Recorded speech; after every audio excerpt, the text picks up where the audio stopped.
एखाद्या स्त्रीने माझ्या मते 3 सेक्टर्स वरती फोकस करायला पाहिजे. पहिलं सेक्टर म्हणजे हेल्थ. तुमची हेल्थ जर का छान असेल तर तुम्ही काहीही करू शकता. कारण आधी तुम्ही नीट राहिलं पाहिजे, तुम्ही निरोगी राहिलं पाहिजे, तर तुम्ही बाकी सगळ्यांसाठी करू शकता. तुम्ही ऊर्जेचं स्थान आहात, तुम्ही घरातली ऊर्जा आहात, त्यामुळे तुम्हीच नीट राहिलं पाहिजे. दुसरा सेक्टर मला असं वाटतं की वेल्थ आहे. 100% वेल्थ ही तुम्ही कमवलीच पाहिजे.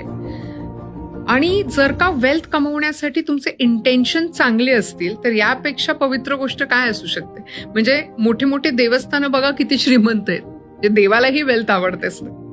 त्यामुळे मला असं वाटतं की दुसरं सेक्टर हे वेल्थ आहे. आणि तिसरा सेक्टर सगळ्यात महत्वाचा म्हणजे रिलेशनशिप. मग ती रिलेशनशिप कोणाबरोबरही असू शकते. आई वडील असतील, सासू सासरे आहेत, नवरा आहेत, मुलं आहेत, भाऊ बहीण,